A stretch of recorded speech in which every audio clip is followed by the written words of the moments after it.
Entonces, hay un momento de la película donde Moreno Campo, al fiscal adjunto de Trasera, Peter Lanzani es el actor, discute con un tío de él que es un coronel y le dice, ¿ustedes por qué no juzgaron a los guerrilleros con la ley? Y termina ahí, como que Peter Lanzani, como que Moreno Campo le increpa eso. Sí lo jugaron con la ley. Los que destruyeron el aparato defensivo legal fueron los peronistas. Fue Campo y fue toda esa basura.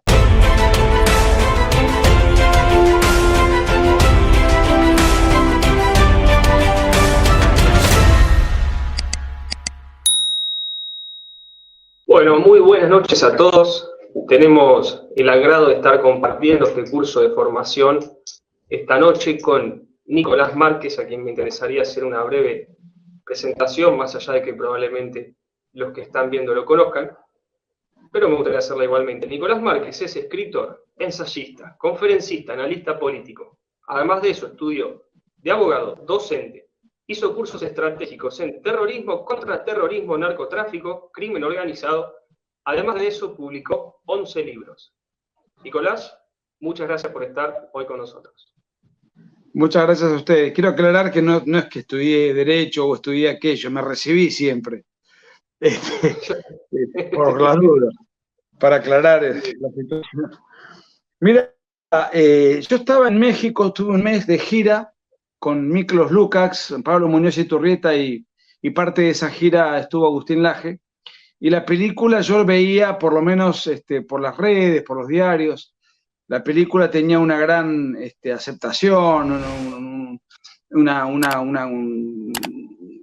taquilla muy nutrida. Pero bueno, yo quería verla, no porque me interesara demasiado, la verdad, no lo hubiese visto, pero yo quería verla para grabar un video, porque ya me imaginaba cómo venía la mano, porque ese juicio fue una estafa, y yo en un antiguo libro mío, La Mentira Oficial, publicado en el 2006, que hoy releí 20 páginas que escribí en esa época, donde cuestiono ese embuste. Lo que pasa es que pasaron tantos años que todo el mundo pacíficamente acepta eso como un logro en materia de derechos humanos y toda una serie de cosas. Y la película iba a ir por ahí. Vi la película, afortunadamente seguía en el cine, así que llegué y lo primero que hice fue verla. No voy a hablar sobre cine, ni hacer una crítica cinematográfica, porque no es mi rol, no es mi función, no me interesa hacerlo. La película es El juicio de la Junta Militar. Entiendo que nos ven muchos jóvenes. ¿De qué se trata esto? Bueno, cuando vuelve la democracia por decisión del gobierno militar y se llama elecciones, bueno, lo primero que hace Alfonsín al asumir, inmediatamente emite 2 decretos. Un decreto para crear una comisión especial, que fue la CONADEP, que prácticamente no aparece en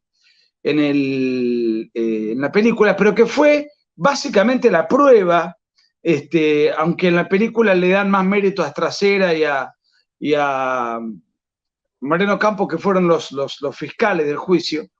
Primero hay una comisión que se encarga de compilar denuncias de violaciones a los derechos humanos. Vamos por partes. Primer punto. Argentina vivió una guerra civil. No lo digo yo, lo dice la sentencia de ese juicio. Lo que pasa es que eso, por supuesto, no está en la película. Hay cosas que al omitirlas son tan importantes que no están en la película, que cambian completamente el paradigma. A propósito fueron omitidas. Entonces, quiero aclarar lo siguiente. Primer punto, el pronunciamiento militar de marzo del 76 no se produce porque bajaron unos militares de un plato volador. Se produce en el medio de una guerra civil, de un desgobierno absoluto, en donde la presidenta era Isabel Martínez de Perón, que era una mujer que era bataclana en un cabaret. Perón la conoció en un cabaret, era bailarina. Perón se la llevó a España y después la hizo presidente, porque fue la fórmula Perón-Perón, bien propio del peronismo, ese nepotismo. Perón muere y queda ella, que no tenía ninguna preparación ni capacitación, en el medio de una guerra civil que comienza más o menos en 1970, en donde el país es agredido militarmente por terroristas y guerrilleros de varias organizaciones, y las dos fundamentales fueron ERP y Montoneros. El ERP con una estructura muy guevarista y Montoneros más de tipo de terrorismo urbano, ¿no? A ver, hay principios jurídicos que han sido violados en ese juicio de una manera grosera y grotesca. Primer punto, para enjuiciar a un militar por una irregularidad, por una presunta ilegalidad o por lo que fuere, hay un tribunal militar que debe entender, con leyes militares, sobre todo en tiempos de guerra. Y la justicia determinó que fue una guerra. Entonces, si hubiese que juzgar a la Junta Militar porque se le atribuyen responsabilidades en la guerra contra la subversión, contra la guerrilla y el terrorismo, quien debe intervenir es un tribunal militar con leyes militares y con leyes vigentes al momento de producidos los hechos. ¿Qué se hizo acá? Acá se sacó a los militares de las leyes que le competen, del tribunal que le competen, y fue juzgado por una justicia civil, con leyes civiles y con leyes que fueron producidas durante el gobierno de Alfonsín para ese juicio. O sea, leyes que se aplicaron retroactivamente. Ahora, esto no es solamente la única irregularidad. Las irregularidades fueron groseras y grotescas. Por ejemplo, Alfonsín ordena crear la CONADEP, que es una comisión especial, lo cual ya es inconstitucional porque la Constitución dice que no pueden ser juzgados, nadie puede ser juzgado, el artículo 18, por una comisión especial. El Tribunal de Jueces Civiles que lo juzga, a la cúpula militar y la cúpula de los diferentes gobiernos del proceso de reorganización nacional, también fueron nombrados por decreto. Pero vos fíjate lo que dicen los decretos de Alfonsín. Primero crea la CONADEP.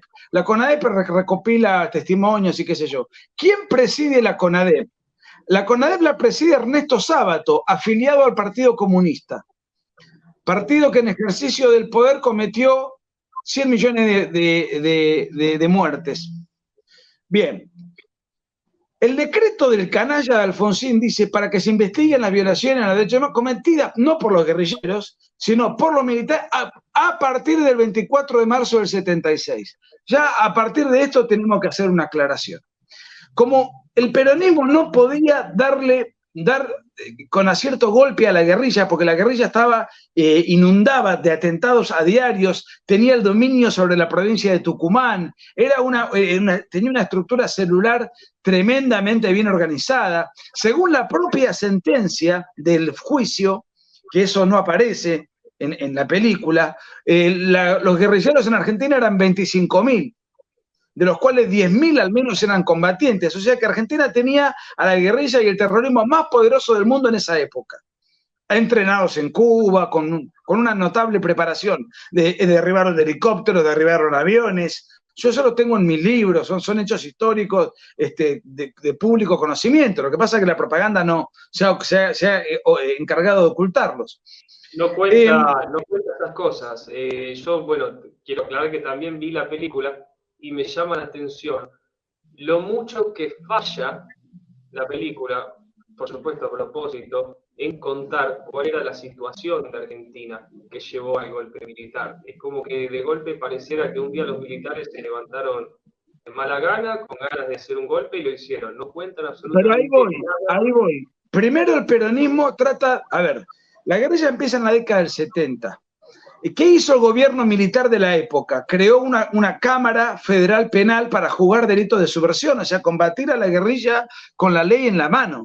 O sea, el gobierno militar de la NUCE, y que duró 3 años este tribunal, y durante los 3 años en que funcionó, creó 8.927 causas, expedientes. Ahora, ¿por qué desaparece la legalidad para combatir a la guerrilla?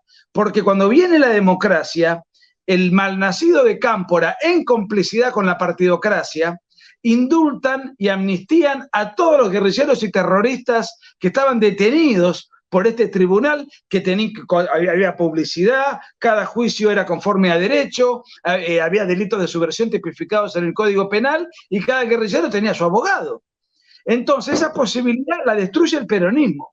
Como la guerrilla siguió adelante, quiero aclarar, se deja sin efecto la Cámara Federal Penal, o sea, se destruye todo el aparato defensivo legal del Estado.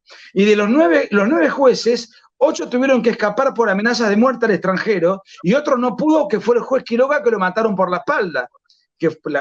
Entonces, entre mayo del 73 y marzo del 76, donde la subversión y el terrorismo tuvo su epicentro, su eje, su máximo esplendor, por eso se cae el gobierno de Isabel y aparecen otra vez los militares. En esos 3 años, ningún guerrillero tuvo ni una sola sentencia.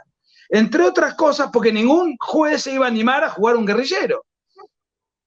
Entonces, hay un momento de la película donde Moreno Campo, al fiscal adjunto de Trasera, Peter Lanzani es el actor, discute con un tío de él que es un coronel y le dice: ¿ustedes por qué no juzgaron a los guerrilleros con la ley?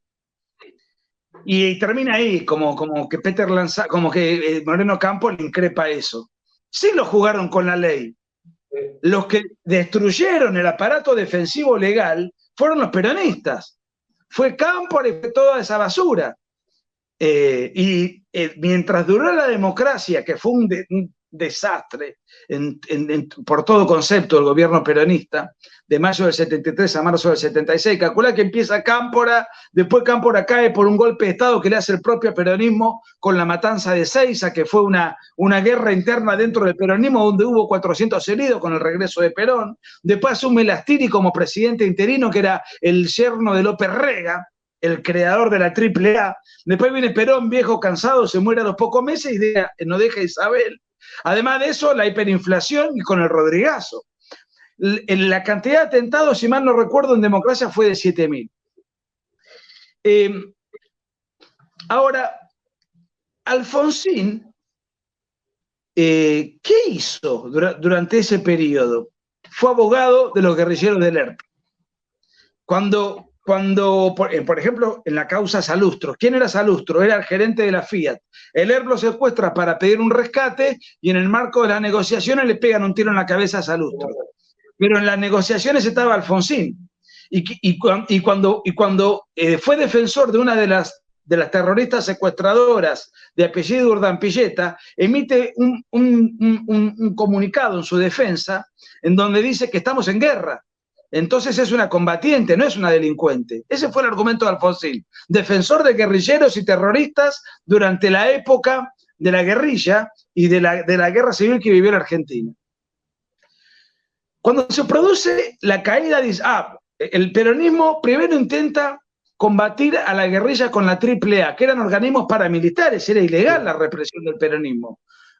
480 homicidios genera el peronismo en el marco de la contrarrevolución. Después que muere Perón, todos los ministros, Isabel Perón y Luder, que fue presidente interino y aparece en la película un actor que lo caracteriza, todos llaman a las Fuerzas Armadas en el año 75 y emiten 2 decretos, uno en febrero y otro en octubre. ¿Qué dice el decreto? Ordena a las Fuerzas Armadas entrar en operaciones de combate para aniquilar el accionar de los elementos subversivos. En el juicio se ve que el abogado le pregunta a Luder, el abogado de los militares, Luder titubea, pero ustedes consideraron que había una guerra. Ustedes emitieron el decreto de aniquilar la subversión. Bueno, pero aniquilar no es reprimir ilegalmente. Vamos por parte. Primero, la palabra aniquilamiento en una orden militar debe interpretarse conforme el reglamento de terminología castrense. El reglamento de terminología castrense define la palabra aniquilamiento diciendo que es la aniquilación física y o moral del enemigo. Primer punto. Segundo punto, a partir de la entrada en vigencia de esos decretos empezó el fenómeno de los desaparecidos. Por eso cuando se produce el pronunciamiento militar en marzo del 76, ya había en Argentina 500 muertos por la AAA y había 908 desaparecidos. Los desaparecidos fueron un modus operandi consistente en detener al guerrillero, arrancar la información a como dé lugar y después probablemente matarlo y no dar a conocer su paradero. Eso fue en pleno periodo de guerra civil, tal como lo dice la sentencia, que no se muestra en la película, y eso fue una creación del peronismo. Videla y la Junta Militar, cuando asumen el poder, no crean esa metodología, la heredan. Entonces Luder, cuando dice, nosotros no pretendíamos reprimir ilegalmente, bueno, entonces, ¿a qué militar pusieron preso por las 908 desapariciones durante el gobierno de él y de Isabel Perón? Dicho sea de paso, Isabel Perón no está presa, está en su casa, en España. Que fue la autora. ¿Y cuántos presos hay metieron ellos por la AAA? O sea, obviamente el peronismo reprimió ilegalmente a la subversión, desbarató todo el aparato defensivo del Estado con el inútil de Cámpora, y cuando Cámpora cae, se dan cuenta de que tenían a la guerrilla por todos lados y no tenían herramientas. Entonces, ante la falta de herramientas y los jueces que se fueron al extranjero exiliados o asesinados, empezaron a reprimir de una manera irregular. La guerra fue irregular. ¿Qué significa una guerra irregular? Su nombre lo indica, una guerra sin reglas. Por eso se llama irregular, las guerras de guerrillas. Ahora, ¿quién pone las reglas? Las reglas las pone el bando agresor. Si yo a vos te insulto, vos me devolvés el insulto. Yo estoy poniendo las reglas. Si yo te quiero pegar un palazo en la cabeza, vos tenés el derecho de defenderte y pegarme otro palazo, porque yo te estoy llevando a ese extremo. Bueno, la guerra irregular no tiene reglas, y si hubo reglas, las destruyó el peronismo durante ese lapso. Cuando viene el gobierno militar, no cambia el mecanismo, es el mismo mecanismo. El mecanismo lo planteó entonces el peronismo. Quiero aclarar lo siguiente, una cosa muy importante. El gobierno militar fue masivamente reclamado, tanto es así que la Unión Cívica Radical, el partido de Alfonsín, cogobernó con Videla aportando ministros, gobernadores, secretarios y 310 intendencias. 310, más de las que tiene ahora el radicalismo en este momento. Entonces, Alfonsín va a juzgar, porque el juicio lo hace Alfonsín, fíjate lo que te digo, Alfonsín va a juzgar y a él no le corresponde, porque él es el presidente cuando asume. Va a juzgar a un gobierno que su propio partido apoyó y cogobernó. Ahora, ¿qué dicen los decretos de Alfonsín? Primero nombra una comisión dirigida por un comunista. Dicho sea de paso, Sábato almorzaba con Videla, busquen en Google las fotos, y hizo declaraciones de elogio permanente al gobierno militar. En el año 82 empieza a despegarse, un tránsfuga, y Alfonsín lo toma y lo convierte en héroe cívico. Arman la CONADEP totalmente parcializada, donde había madres de guerrilleros desaparecidos, Graciela Fernández Mejide, por ejemplo, su hijo era integrante de un cuadro montonero, que había muerto en la guerra, había desaparecido. Entonces, un montón de irregularidades. Con ese bagaje, hay otro decreto en el cual Alfonsín dice, hay que juzgar a estos miembros de la Junta Militar, una cosa ilegal, porque tiene que haber una acusación fiscal.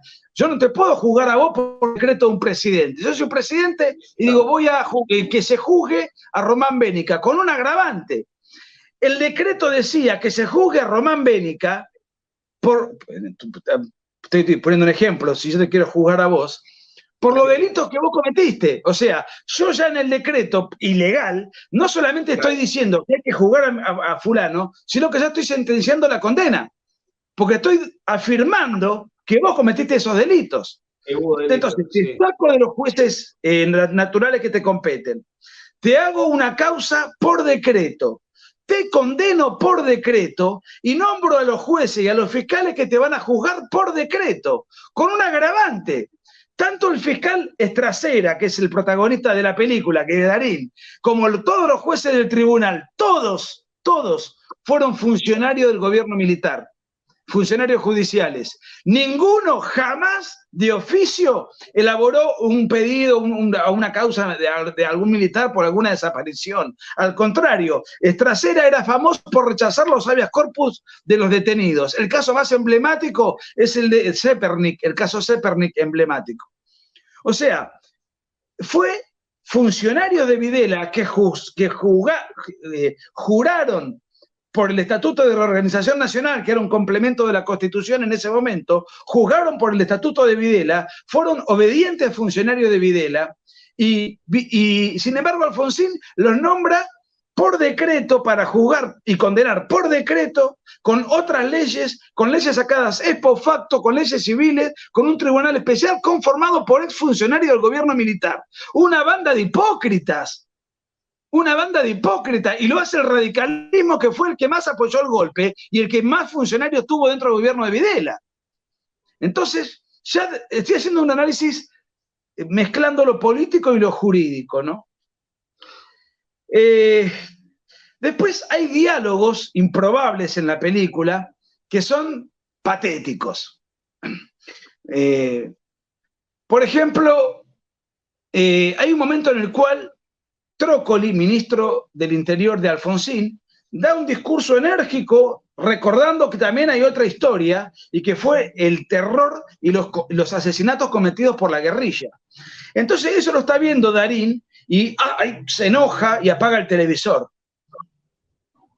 Se enfurece. ¿En calidad de qué? Se enfurece si él durante 7 años fue obediente funcionario judicial de Macera. O sea, cosas que no sabemos de la vida cotidiana, pero en todo momento eso aparece en la película. Lo muestran como un héroe cívico. Después se habla, en un momento hablan de que hubo 30.000, que un poco el argumento de los militares es que en el contexto de la guerra civil hubo excesos de las bases que no se podían controlar en un operativo, en un tiroteo o lo que fuere. Entonces hablan 30.000 excesos, dice uno de los colaboradores de Trasera. Cuando ya la CONADEP había informado que los desaparecidos fueron 8.961. Cifra mentirosa, porque la última, que se dio en el 2015 por la Secretaría de Derechos Humanos durante el gobierno de Cristina Kirchner, se arribó a que durante el gobierno militar hubo 6.447 desaparecidos, o sea, 2.500 menos que lo que en ese momento esbozó la CONADEP. Mira, no sé, estoy hablando solo y no quiero monopolizar, vos por ahí me querés preguntar cosas. No, por favor, Nicolás, espectacular todo lo que estás diciendo, así te como digo algo que dijo, yo también estaba esperando tu opinión sobre la película. Estaba esperando te que digo alguien algo que venga. dijo Sábato, que no aparece en la película, que fue el presidente de la CONADEP en el año 78. La inmensa mayoría de los argentinos rogaba casi por favor que las Fuerzas Armadas tomaran el poder. Todos nosotros deseábamos que se terminara ese vergonzoso gobierno de mafiosos. Y sigue. No puedo leer porque sería muy largo, tremendo. Acá tengo una foto, bueno, este es un libro viejo, no creo que se vea. De un lado, no se ve, no. De un lado está Sábato almorzando con Videla y del otro lado está Sábato dándole el informe Nunca Más a Alfonsín para que juzgue a Videla. Bueno, vamos a seguir. Vamos a seguir. Mira, acá cuando todos los jueces fueron funcionarios del gobierno militar y muestran en la película algo insólito. Una reunión secreta, no en la casa de gobierno, sino en un lugar clandestino, secreto, qué sé yo, entre Trasera y Alfonsín, en donde Alfonsín le va a dar el apoyo a Trasera. O sea, increíble, el presidente reuniéndose con el fiscal para darle el respaldo político. El presidente emite los decretos para enjuiciar. El presidente dice en los decretos que hay que condenar, porque da por sentado que esas personas cometieron los ilícitos. Si eso lo tiene que determinar la justicia. El decreto dice además quiénes son los que lo van a juzgar, que eran funcionarios del proceso. Y el decreto dice que Trasera va a ser el fiscal, que fue funcionario del proceso, obediente todo del proceso. Cuando termina el juicio, y esto lo anoté porque no me lo iba a acordar, te nombro los jueces que participaron. ¿Qué pasó después? D'Alessio fue nombrado Procurador General del Tesoro. Gil Lavedra, secretario del Interior, subsecretario. Ledesma, abogado del Banco Central.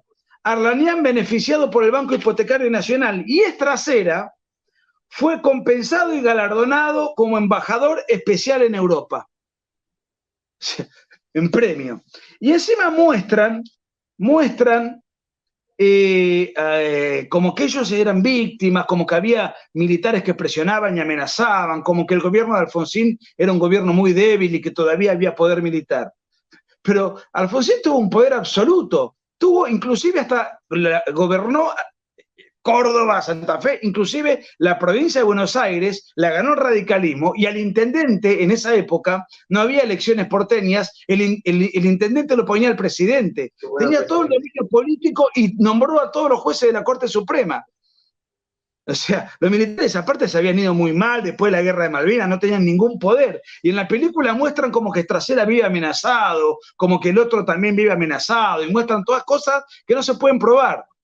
O sea, hay un testimonio, por ejemplo, de un testigo, no sé si el testimonio será falso o no, pero, por ejemplo, eso debe estar en el expediente. Entonces, eso es verosímil, es coincidente con el juicio. Ahora, después hay un sinfín de cosas que se viven ahí, de diálogos improbables, reuniones, bueno. Otro personaje que no nombran, que colaboró en el juicio de la Junta Militar fue Aníbal Ibarra, que fue destituido por inútil y por ser considerado responsable, cuando fue intendente de Buenos Aires, de la matanza de Cromañón. ¿Y quién era el abogado defensor de Aníbal Ibarra en el juicio en el cual fue destituido por un juicio político? Stracera.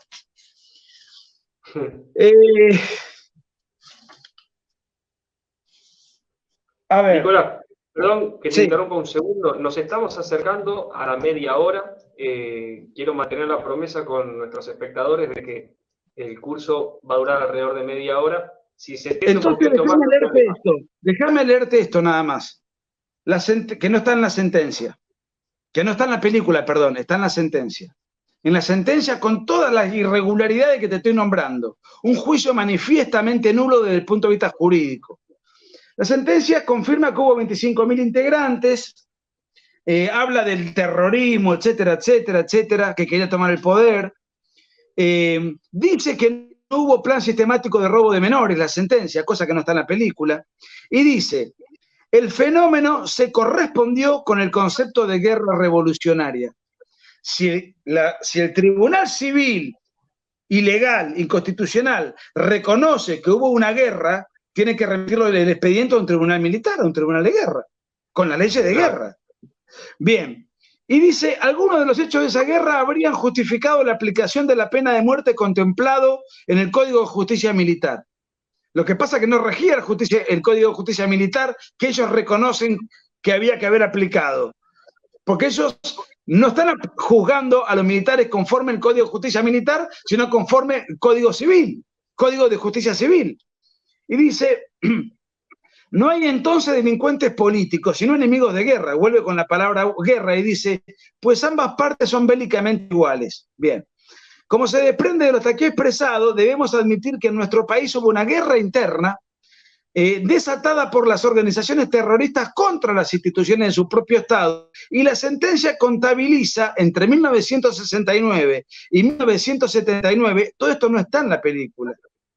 Por eso, cuando uno dice la falsedad de la película, puede haber dos falsedades, o porque hay explícitamente alguna mentira, o porque se omite algo que es esencial. Eso es una manera de mentir también. La sentencia determina que hubo 21.642 acciones terroristas de diversa entidad, y eso da como resultado un atentado durante 10 años, un atentado cada 4 horas, 6 por día.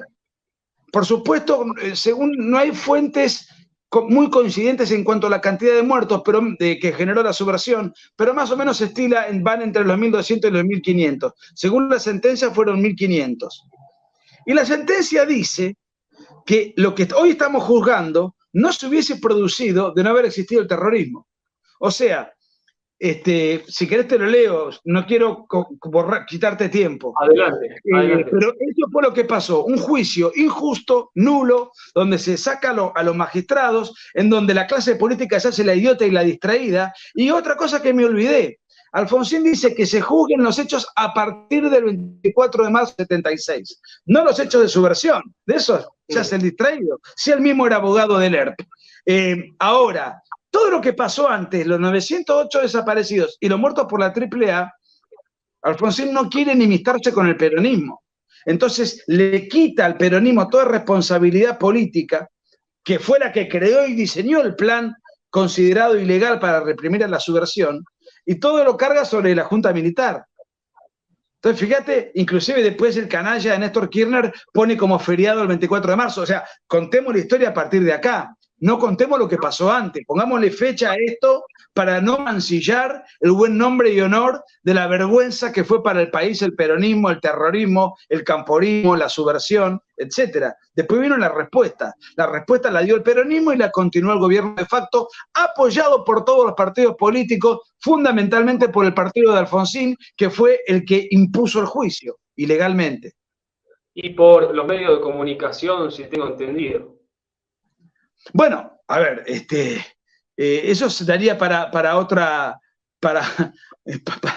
conversación, pero estuvo lleno, ahí yo nombro en el libro, de periodistas que después se horrorizaban y fueron periodistas durante todo el gobierno militar y no hicieron una sola denuncia. ¿Qué maneja un periodista? Maneja información. O eran inútiles, o no porque no sabían las violaciones a los derechos humanos que ellos después de las cuales alegaron que se produjeron y se escandalizaban, no las denunciaron cuando eran periodistas. ¿No las conocían porque eran malos periodistas? ¿O sí las conocían, pero estaban de acuerdo y eran colaboracionistas con la represión que se estaba llevando adelante?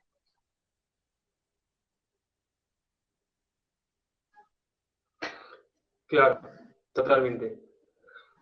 Nicolás, una buena noticia. Está pidiendo nuestros espectadores, dicen que les encanta la charla, tenemos un récord de visualizaciones, hay muchísima gente y les gusta mucho el tema, les interesa mucho, así que dicen que no hay problema que se extienda más allá de la media hora, así que adelante, Nicolás, tenés para seguir comentando, ¿no? Que la verdad que todo esto es muy, muy importante, porque si uno se queda con lo que ve en la película,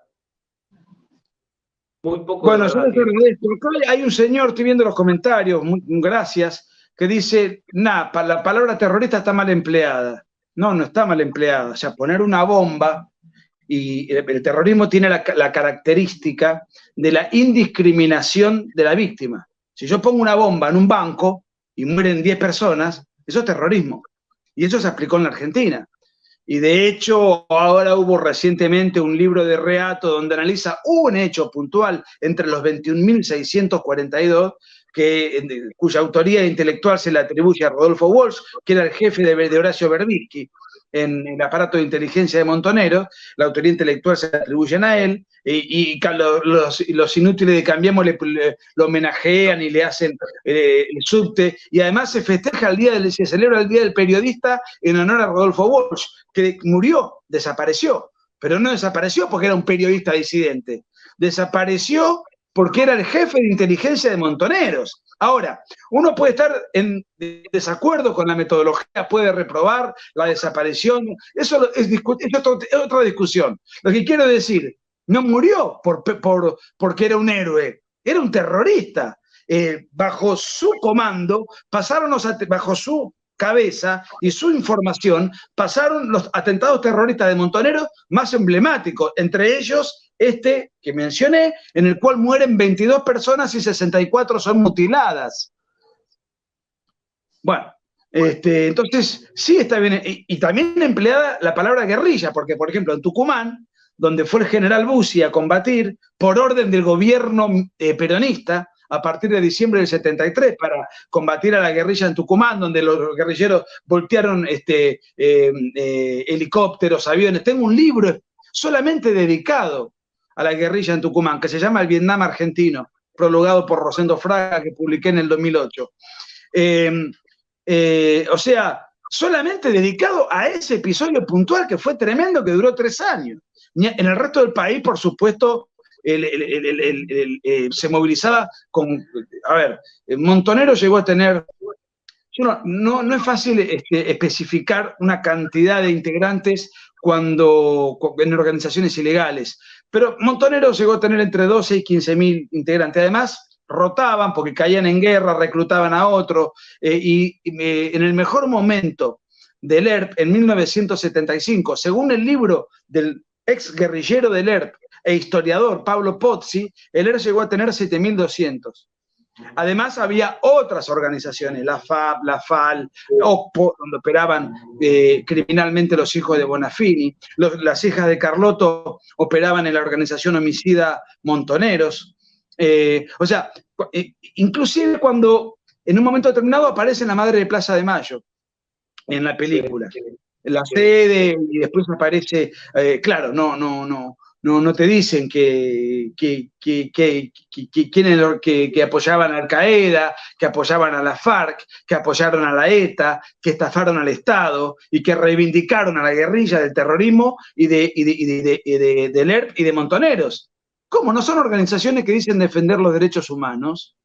Pongan en Google ya mismo a la presidenta y abuela de Plaza de Mayo, más inteligente que Bonafini, y véanla abrazada con el genocida Fidel Castro. Tendrían que denunciar a Fidel Castro, si son organizaciones legítimamente y genuinamente defensoras de los derechos humanos. Ninguna duda cabe que son organizaciones de extrema izquierda al servicio del terrorismo internacional, por lo menos en calidad de propagandistas. Eso no hay duda. Pongan Eve de Bonafini en YouTube, FARC, ETA, y ahí van a ver, donde ella misma reivindica todo eso. O sea, yo no invento nada, simplemente trato de recordar quiénes son, qué muestran en la película, qué se oculta en la película, quiénes eran los protagonistas en la película durante el gobierno militar. ¿Quién era Alfonsín, abogado de la guerrilla? ¿A partir de cuándo se empieza a juzgar? ¿Por qué se exculpa por completo al peronismo, que fue el que diseñó ese mecanismo de represión? Además de la AAA, cuando aparece Luder ahí, no, bueno, pero nosotros no queríamos, no pretendíamos reprimir ilegalmente. Bueno, muy bien no le salió, y porque toda la represión que se hizo durante el gobierno peronista fue la misma que aplicó Videla. Salvo la AAA, que fue peor porque fue asistemática, fue una cosa mucho más desprolija. Pero bueno, digamos, al margen. Entonces, bueno, digamos, es eso. 2 horas 20 de película me tuve que comer, anoté varias cosas, pero creo que muchas de las cosas ya las dije. Nicolás, me diste pie con esto que hablas de que sí, efectivamente eran terroristas, para pasar las imágenes que tenía preparadas acá para mostrar a los que comparten la noche hoy con nosotros, y dejar esto bien en claro, porque en la película te muestran ahí a las madres de los terroristas, o incluso los terroristas mismos, poniendo cara de pobrecitos, como si fuese gente que se fue a tomar un café. Quiero aclarar una cosa, Román. Yo, en mis libros, este es mi libro La Mentira Oficial, ahí nombraron mi último libro, que se llama La Guerra Civil Argentina, que creo que es mucho más completo, mejor logrado, pero analiza la sentencia, entre otras cosas. Yo no avalo la metodología peronista para combatir a la subversión que después continúa el gobierno militar. Pero trato de ponerlo todo en el contexto de sí señalar que el juicio es nulo, injusto, antijurídico, la impunidad a la guerrilla, la impunidad a la partidocracia, la impunidad al peronismo, y que los jueces juzgadores, el fiscal juzgador y el partido juzgador, porque en definitiva lo juzga Alfonsín por decreto ilegal, fue el principal partido que colaboró con Videla. Eso confirma la hipocresía tremebunda de todo ese circo montado, que hoy se reivindica como un acto de civismo heroico. Bueno, todas esas cosas no están en la película, eso no lo vas a ver en la película. Y por eso me parece el título, falsedad de la película, porque al quitarte todos esos elementos, la película es una falsificación histórica. Si es buena, si es mala, si es conmovedora, es otra historia, no soy crítico de cine. Desde el punto de vista histórico, tiene agujeros indisculpables. Bueno, y desde el punto de vista jurídico, histórico y jurídico. Decime si ves, voy a compartir acá mi pantalla, 3 imágenes que me interesa mucho que la gente conozca, porque son gente que no tiene su parque de la memoria, gente que no tiene calles a su nombre, que no tiene homenajes, gente a la que Macri no les va a tirar flores a la costanera como se hizo con los terroristas, y creo que gente a la que su memoria... al contrario, el padre de Macri hacía negocio con el gobierno de facto. Pero no solamente, o sea, a mí me enferma ver la hipocresía de muchos. El padre de Martín Lustó fue secretario de Videla y de Onganía. Bueno, El padre estos son de... los que a mí hoy me llevan a movilizarme y a hacer esta clase de cursos de formación, porque creo que su memoria es, hay que mantenerla viva. Te voy a mostrar 3 imágenes y quiero que comentes lo que sepas sobre estos chicos. Decime si se ve, decime cuando la veas si se ve la primera. Para que la gente entienda qué es lo que llevó al golpe militar.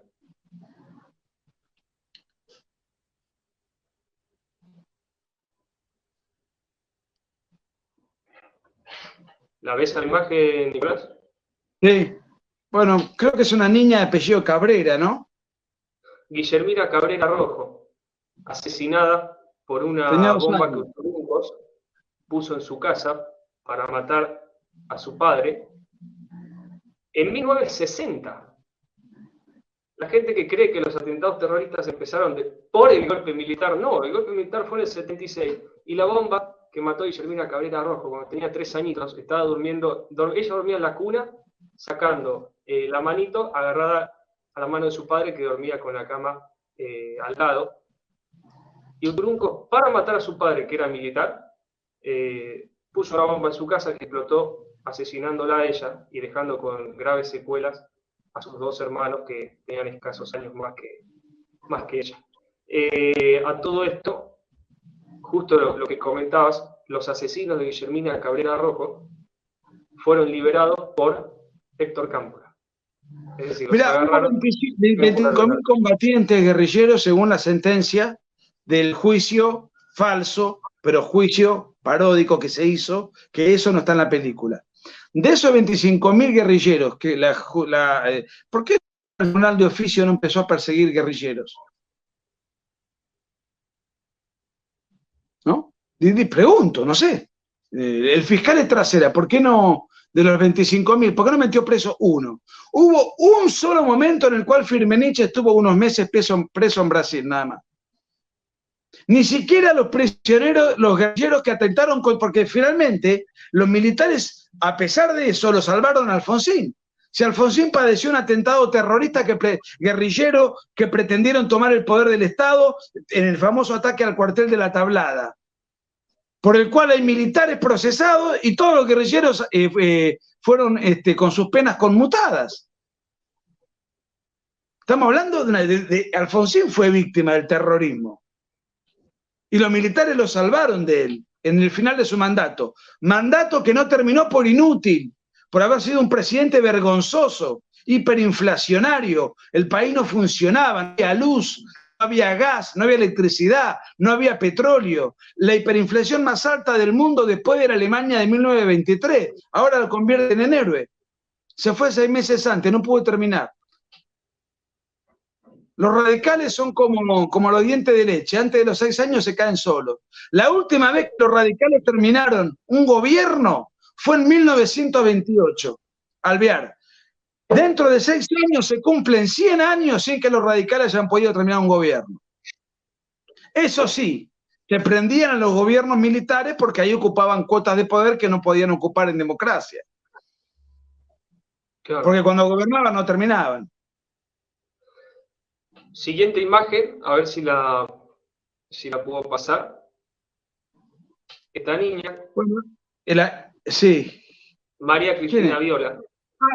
Bueno, yo conozco a Fernanda Viola, su hermana, que también estuvo 2 meses en coma. O sea, un atentado terrorista del ERP que mata al capitán Viola, que es el que está ahí, a su hija, que es esa, la que está ahí, y a la otra niña, que tenía 3 años, María Fernanda, le pegan balas en la cabeza, vive y está 2 meses en coma, con secuelas irreparables. Esto fue en Tucumán, en el marco de la guerra de guerrillas que se libró en Tucumán, cuya reacción del gobierno peronista fue la creación del Operativo Independencia, nombrando a Bussi como interventor.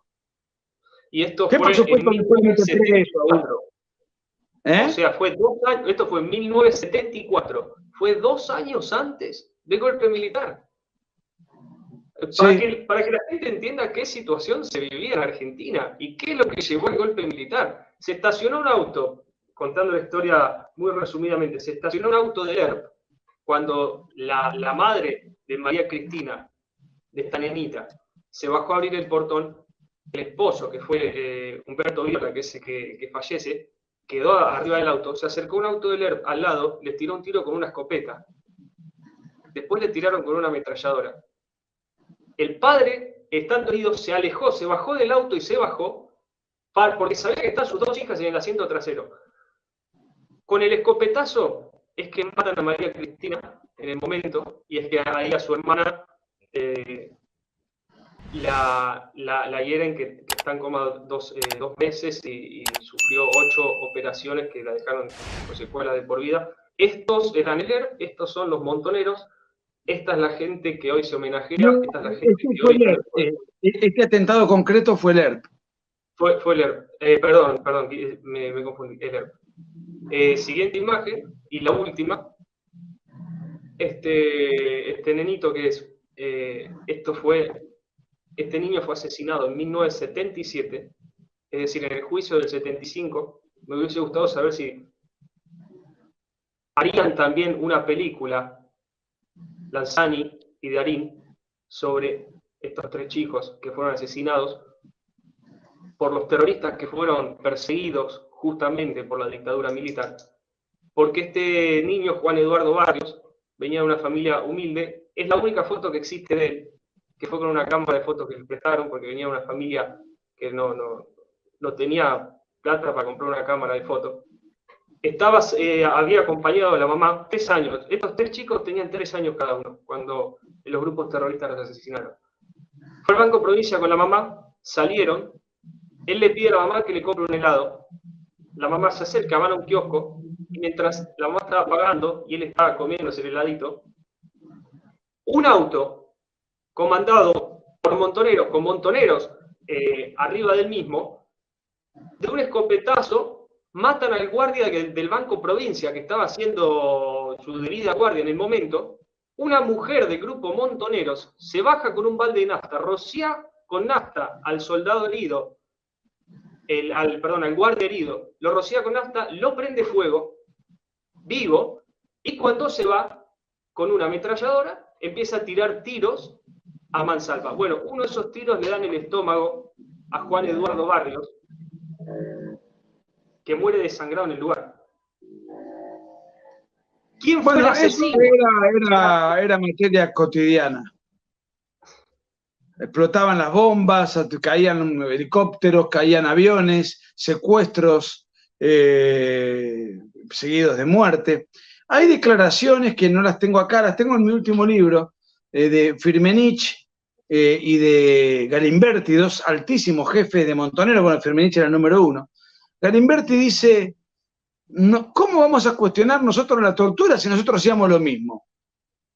Y hay una frase de Miguel Bonazo, no estoy justificando, estoy diciendo lo que dice Galimberti, una frase de Miguel Bonazo que dice, sin los montoneros los militares no hubiesen podido destruir a los montoneros, diciendo, si los militares no le sacaban información a los montoneros, la estructura montonera no se hubiese podido destruir. Y Galimberti dice, en una transcripción que sale, si la memoria no me falla, en página 12, el 17 de marzo del 91, dice, ¿habrá alguno que otro que no tenía nada que ver? Sí, en las guerras civiles es tremendo el margen de error. Dice, ¿habrá alguno que otro que no tenía nada que ver? Pero todos los desaparecidos y muertos eran montoneros. Yo sé cómo vivir. A mí me enferma, dice Firmenich, que lo traten como pobrecitos. Lo mismo dicen los verdaderos protagonistas de La Noche de los Lápices. Dicen, esta película es una estafa, es una falsedad. Lo tengo en el libro. El propio ex montonero, Martín Caparrós, dice, esta es la gran farsa construida. Hay algunos guerrilleros, ex guerrilleros, que se animan a contar y ellos mismos dicen, muchachos, esto no fue así. Pero bueno, nos estamos yendo de tema. Yo quería concentrarme en el juicio y particularmente en la película y dejar sentado que el juicio, desde el punto de vista jurídico, no tiene defensa, es indefendible. Bueno, por supuesto que esto, la película la ve un chico de 20 años y sale totalmente engañado.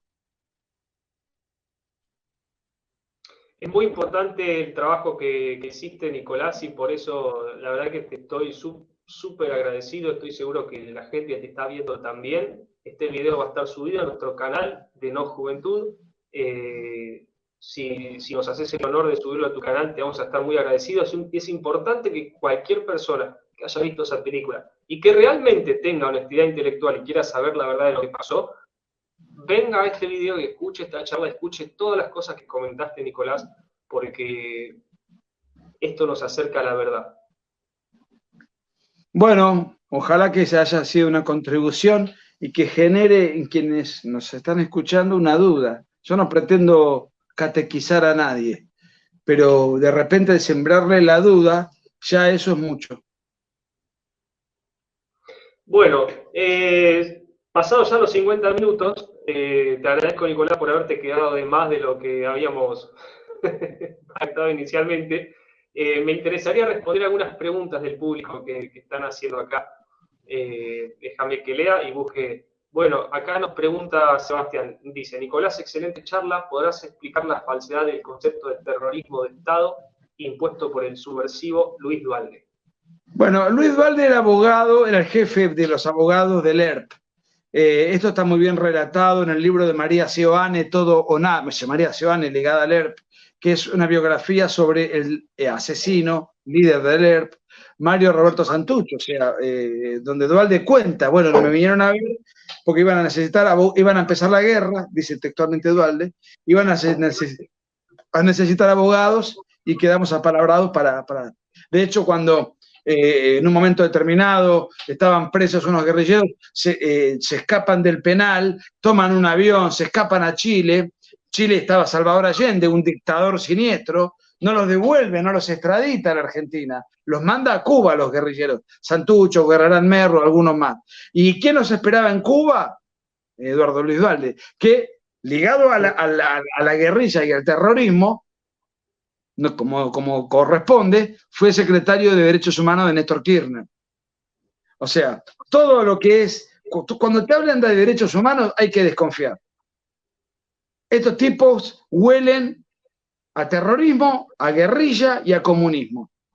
O sea, es una mentira. El sistema político-económico que más gente mató, que creó los grandes campos de concentración, son los que monopolizan los derechos humanos. Ahora, ¿qué hizo Eduardo Luis Duhalde? Eduardo Luis Duhalde escribió un libro que, si mal no recuerdo, se llama El Estado Terrorista, y ahí aparece el concepto de terrorismo de Estado.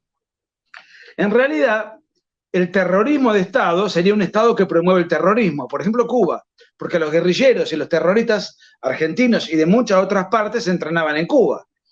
Ese era un terrorismo de Estado. Lo que aplicó el Estado fue un contraterrorismo, una política dirigida al aniquilar, conforme a la terminología castrense de la orden y el decreto emanado por el peronismo, aniquilar a la subversión, al terrorismo. Entonces, lo que hubo fue un contraterrorismo. Si ese contraterrorismo estuvo bien aplicado, estuvo mal aplicado, fue desmesurado, fue descontrolado, eso es otra discusión.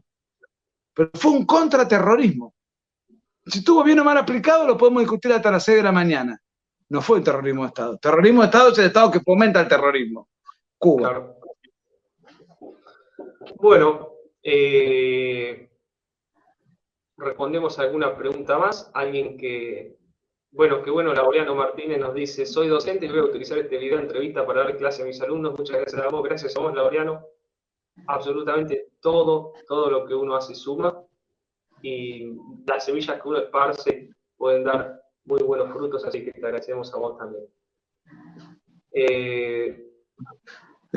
Que tenga cuidado porque no son tiempos donde se vive libertad de cátedra en Argentina.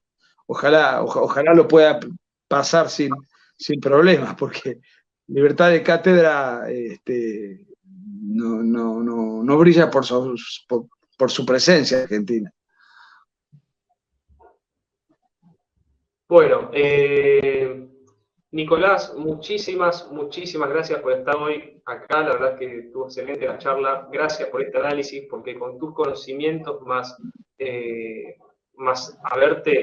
tu mayor logro para mí fue haberte aguantado esa película, porque yo la vi y la tuve que ir adelantando, no me la aguanté. Me pareció, tampoco soy crítico de cine, pero me pareció aburrida, lenta y encima mentirosa, y eso es lo que menos me gustaba. Así que la verdad que Mira, muchas gracias por este análisis. Román, yo estoy muy entrenado, porque imagínate que para escribir los libros tuve que tragarme muchos libros escritos por guerrilleros a favor de su causa. Entonces a mí, cuando era más chico, eso me generaba una urticaria, una reacción. Hoy ya no, estoy muy entrenado para ver, digamos, para recibir eso a través de un filme o a través de un libro. Lo que sí, creo que la película es lenta. Sí hay una gran tensión, hay una tensión permanente muy bien lograda. Una tensión, me refiero a una atmósfera tensionante a lo largo de las 2 horas 20. Eso está muy bien logrado. Si eso se intentó lograr, yo lo percibí, por lo menos. Bueno, me gustaría saber si Darín y Lanzani estarían dispuestos a hacer una película en un futuro sobre los niños asesinados por los terroristas, o solamente van a seguir contando una verdad parcial, con muchas Mirá, mentiras. a ver, no sé cómo piensa Lanzani. Darín es antikirchnerista, hasta donde sé. Su hermana es una activa beneficiaria del kirchnerismo, él no. Bueno, él es un actor talentoso, su hermana. Pero a ver, alguien no politizado, que además no sabe derecho, no tiene por qué saberlo, Darín. Algo tan impuesto como algo tan positivo, y bueno, le ofrecen un papel, él es actor, y bueno, se suma, no culpo a nadie en términos cinematográficos. Bien. Bueno, Nicolás, acercándonos a la hora, y sin haber más preguntas acá en el chat, quería despedirme. Me gustaría decir unas pequeñas palabritas y después el micrófono es todo tuyo. Me gustaría que el invitado sea el que cierre. Hay una frase que, bueno, la dijo una persona con la que no coincido muchísimas cosas, pero me parece clave, que dice: aunque nos tomen muchísimos años, aunque estemos solos, la verdad hay que decirla, porque es lo único que nos va a salir. ¿Quién lo dijo eso? Con el perdón de muchos amigos que me están mirando, la dijo Winston Churchill. Bueno, mira, Santo Tomás de Aquino decía que las verdades son verdades sin importar quién las diga ni de dónde provengan. O sea, si Bonafini dice algo que es cierto, yo no tengo problema en aceptar que está diciendo algo cierto. De manera tal que digo Bonafini por nombrar a una energúmena que se la pasa diciendo brutalidades, ¿no? Así que bueno, yo me quedo con una frase de un papa que yo no me acuerdo nunca, creo que fue León XIII. Decía: la primera ley de la historia es no mentir y la segunda no temer decir la verdad, que es complementaria con la tuya. Me gusta mucho esa frase. Bueno, Nicolás, gracias, te dejamos libre y esperamos tenerte pronto de vuelta. Cuando quieran. Yo la semana que viene, de paso, si no ve algún chileno, voy a estar recorriendo muchas ciudades de Chile presentando este libro, que en Argentina se está vendiendo muy bien, pero en Chile ya es un furor. Me lo presentó José Antonio Cast cuando estaba yo en México, y es la dictadura comunista de Salvador Allende, porque en Chile mienten igual o peor que acá. Por eso, después de 50 años de mentiras, las nuevas generaciones de chilenos terminan votando por el Partido Comunista, que lleva como candidato a un infradotado mental como Boric, un hombre que ha dicho que porque tiene problemas psicológicos no se pudo recibir de abogado. Lo dice él. Bueno, ahí está, Chile viviendo tiempos muy difíciles, ¿no? Tremendamente difíciles. Así que voy a estar en un Chile convulsionado. Estuve hace 3 meses donde había un notable nerviosismo con motivo y ocasión de que todavía no se había gestado el plebiscito. Afortunadamente, dentro de las múltiples triunfos que tiene la izquierda, desde Canadá hasta la Argentina, en los últimos años, el único retroceso, el único trompazo electoral lo padeció el plebiscito en Chile. Cosa que me puso muy contento, con una derrota aplastante, ¿no? Sí. A expensas del gobierno, que quería imponer una constitución escrita por un grupo de energúmenos, de imbéciles. Una constitución que si mal no recuerdo, hasta tenía lenguaje inclusivo. Imagínate el nivel de imbecilidad, ¿no? Por suerte la chilenidad, país que yo siempre me recibe con tanto cariño, afortunadamente reaccionó y dijo, no, hasta acá llegamos. Bueno, en el link en la descripción del video de YouTube vamos a poner los links para la gente que quiera comprar. Ahí hay chilenos que están saludando, sí. Muchas gracias. Así que bueno, nos vemos la semana que viene, una maratón. Bueno, Nicolás, te mando un abrazo grande. Y bueno, de nuevo, muchísimas gracias por esta charla. No, gracias a ustedes por invitarme. Saludos. Ojalá que se haya servido para hacer un poco de quilombo, ¿no? Para remover un poco el avispero y que más de uno, por lo menos dude. Sembrar la duda, para mí ya es un triunfo. Así es, así es. Chao. Hasta luego, Nicolás. Buenas noches. Gracias a todos los que nos acompañaron. Si te gustan mis videos, si te gustan mis libros, si te gustan mis conferencias, yo ahora voy a estar abocado en este canal de YouTube a dar una serie de videos todas las semanas durante todo el tiempo. Ello requiere de tiempo, de preparación, además de todas las actividades intelectuales que uno lleva adelante.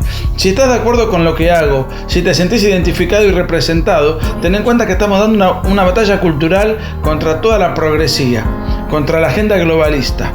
Y muy desigual. Nosotros no disponemos de fondos y ellos disponen de fondos ilimitados. Entonces te invito a que, si estás de acuerdo y podés, dame una mano. Tenés Patreon para colaborar con lo que puedas y de esta manera poder facilitar que todo este trabajo y todo este esfuerzo siga siendo posible. ¿Dónde está? ¿Cómo haces para poder colaborar? Bueno, en la descripción del video ahí está el link de Patreon. Con lo que puedas. Todo suma y todo sirve para que este trabajo que vengo realizando dé sus frutos. Un abrazo.